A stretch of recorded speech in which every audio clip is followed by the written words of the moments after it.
Is the Alberta net migration boom going to cause an economic crisis, or is it going to cause real estate prices to go to the moon?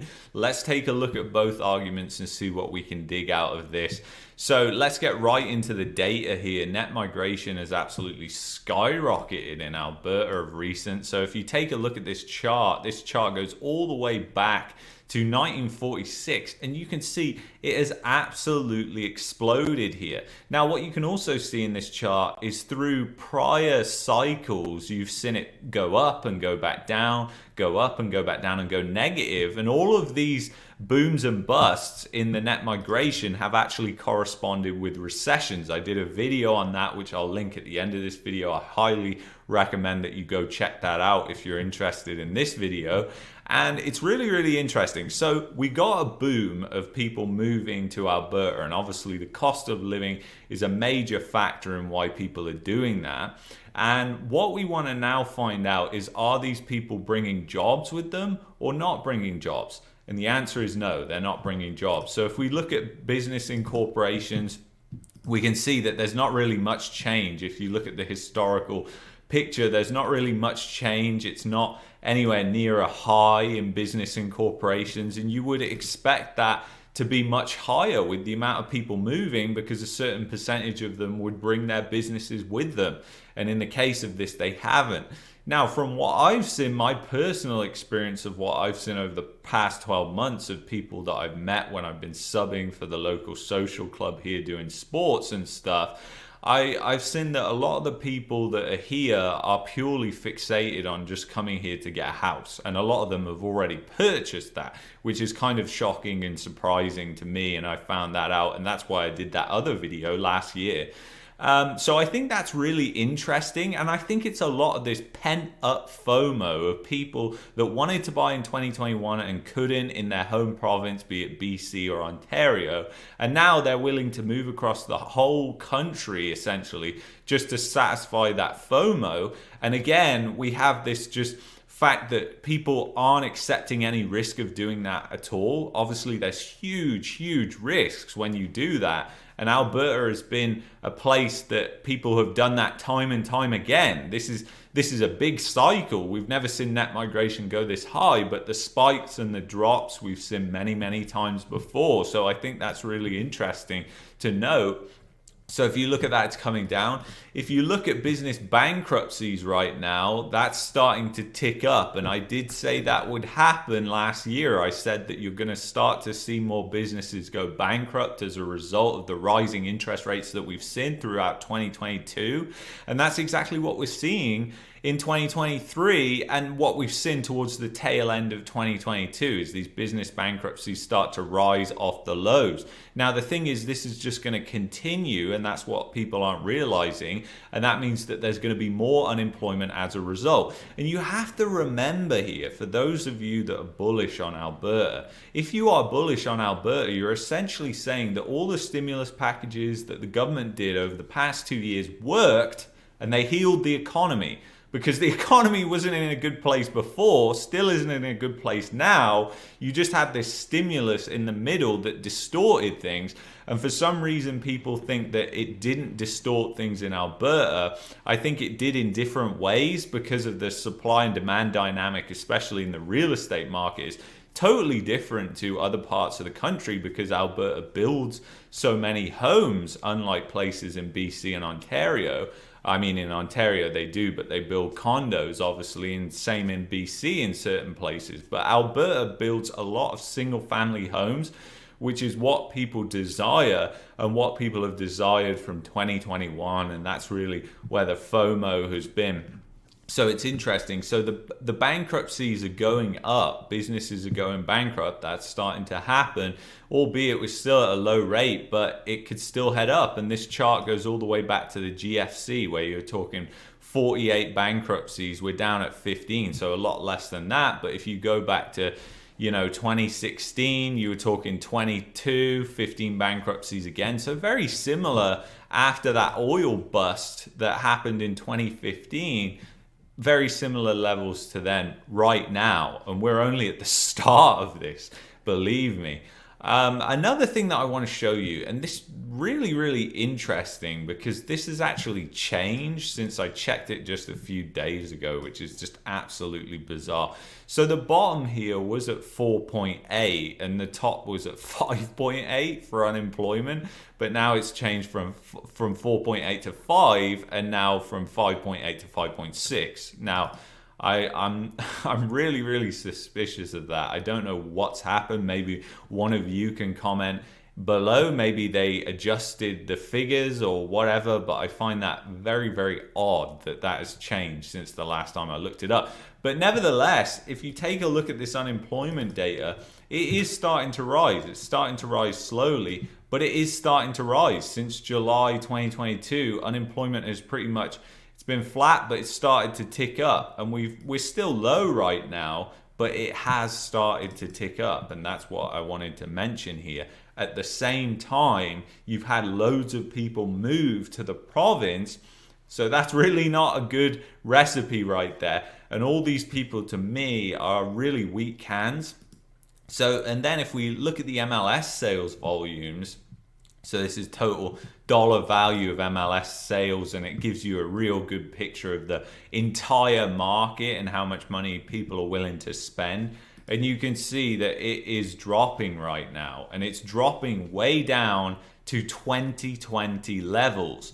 So there are some exceptions to this, some exceptional areas, which are Calgary, which has kind of bucked the trend compared to other places. But just realize that it hasn't done that because of any fundamental reason apart from the fact of people moving here because of FOMO. So I think all of this is actually sort of creating a recipe that could be toxic for the real estate market in Calgary, especially just because this is what you've seen kind of hold up the price throughout 2022, is the fact that these people are moving here, but they're getting new jobs. They're starting in a new province. They are extremely weak hands, but the banks, they don't see it like that. You see, the problem is the banks just look at the person. They say, have they had a job continuously? Do they have good credit? Do they pay their debts? And then they say, yeah, we'll lend to them. It doesn't matter if you've moved province and switched jobs. We don't care about that. If you tick all the boxes that we want to tick for the loan, we're going to give you that loan because we honestly don't care about risk here at the bank. That is how the banks are really operating, and they're still operating. And it's a recipe for disaster is what it is for the banking system.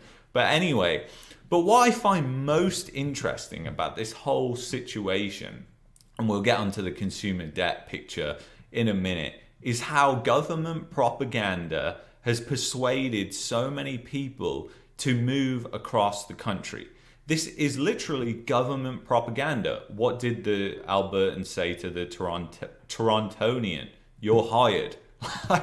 And all these bigger paychecks, smaller rent checks, and everything like that. Alberta's calling, you're welcome here. Like, this is all propaganda. It is all propaganda. And I think it is very interesting that so many people responded to this in 2022. And I kind of find it actually really worrying in some ways that they've done so well on this campaign, the government. Because again, like I said at the start of this video, it just shows how weak-minded some people really are. And a lot of people have moved for obvious reasons, like if it makes sense. But a lot of the reasons people have moved has been purely emotional reasons instead of fundamental reasons. And I mean, if anybody was looking at the economy and taking off their rose-tinted glasses, they would be able to see the fact that we're heading into a recession. So is that really a good time to take a risk and move halfway across the country, away from your support network, get a new job, buy a home? Like, I mean, come on, it's just common sense that you don't do that. But again, it just shows the bubble that we've been in Canada has got that extreme that people are willing to do that because they're just so desperate. They are so desperate. And it's so sad to me in a way that has happened. And, you know, I mean nothing bad for these people. Obviously, they're welcome to do whatever they want. The people that are moving from Ontario, BC to Alberta, I get it. I get why they're doing it. I just think that they're going to have a shock. And I think that they could be in a terrible situation if they lose their job, get caught up in this recession.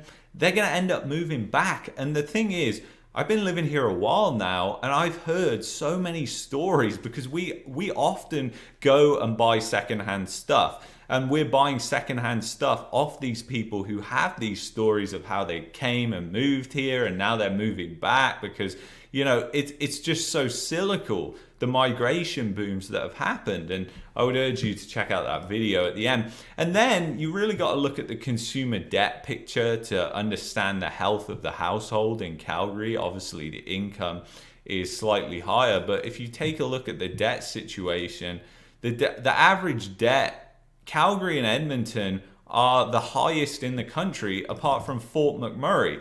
And you know, a lot of you have commented, actually, people who are up in Fort McMurray, and you've said about the situation of what's going on up there. Now, a lot of people think because oil prices are high that the energy sector is booming and the boom's happening in Alberta. And I think that has kind of helped fabricate this story that the economy is booming in Alberta when it's really just all the stimulus money, because a lot of the stimulus money was sucked into Alberta because it got so bad here. And I'm not naive enough to think that, you know, all that stimulus money has just fixed all the problems. I think it's just distorted everything to make everything look good, when actually, once you get rid of it, it looks absolutely awful. None of the problems have been fixed. And a lot of you have commented in Fort McMurray saying like what the situation is in housing there is really bad and how things are really, really bad in Fort McMurray. Well, that is the first place that you would expect things to be booming. If the oil industry and the energy industry was doing really, really well, there would be tons of people moving to Fort McMurray. It would be absolutely booming. And it's just not that way at all. It's the complete opposite. And I know the CEO, he owns a heavy machine rental company, and he's closing up his company because literally he's not getting any business anymore, and it's just kind of grinded to a halt since 2020. So I think people are being incredibly naive if they just think of the oil prices. And when people say oil prices, I really do question that and push back against that because I think it's just so dumb. But anyway, if you look at this, average debt 24,709, and there is no city in Canada that surpasses that apart from Fort McMurray. So you're talking the health of these cities in Alberta. They have the highest amount of debt in the entire country. And you've also got delinquency rates that are high as well. So, you know, the delinquency rates are high and the amount of debt they have is high. And it's the same on the business side of the balance sheet as well. We should really dig into that in a different episode because I think that's incredibly important too. Because the thing is, all of this spin that has been created around moving to Alberta, it may seem like a great idea and a lot of people are thinking, wow, this is it, it's booming here. But it's really not. When you pull back the curtain and look behind it, it's nothing like that at all. And that's what I kind of find funny about how all this has been fabricated, how many people have been duped into moving right now. I think it's kind of crazy how the government has done this. I really do think it's amazing that they achieved it. And it was a propaganda campaign that, in my opinion, was fantastic when you think about it, because it was just pulling on all those emotional strings that people have been feeling for the past 2-3 years and then using them to manipulate them to move here. So it's crazy. And I think most of those people have come to Calgary. Obviously, that's just speculation. But in my opinion, because of what I've seen and heard and all the buzz around Calgary, I think a lot of those people have purely just focused and moved to Calgary in particular. So I think Calgary's real estate market who knows what's going to happen with it. But the situation is, I think it's going to follow the economy, and the economy is not in a good place at all. And even in prior years, like back in the 70s, for instance, you had a recession, you had oil come down in price, and it was still like $70, $80 a barrel. And Alberta went into a massive recession. Housing prices went down. We've explored that in prior episodes as well. So the thing is, it's very, very interesting when you think of that, because it's not about oil, it's about demand. It's a complex equation. Just to say the whole economy and real estate prices revolve around the energy sector, and oil in general, I think, is just it's just oversimplifying things way, way too much. I mean, literally last year, I think there was 3 or 4 expansions of the oil sands that didn't get approved because of the carbon cap that Trudeau put in place. So, energy companies aren't looking at Alberta and thinking this is a great place to invest all our money, because it's all wasted on government bureaucracy, and it's just, terrible, essentially. I mean, it could be a commodity powerhouse, but it really isn't right now. So anyway, I hope you enjoyed this video. I hope it gave you some different insights. I know a lot of buzz around Calgary. There's been a lot of buzz around Calgary. You can see it in the net migration stats. So if you've enjoyed this video, you might like this one here. You might also like this one here. I will see you on the next episode. Take care of yourselves, guys. Thank you so much for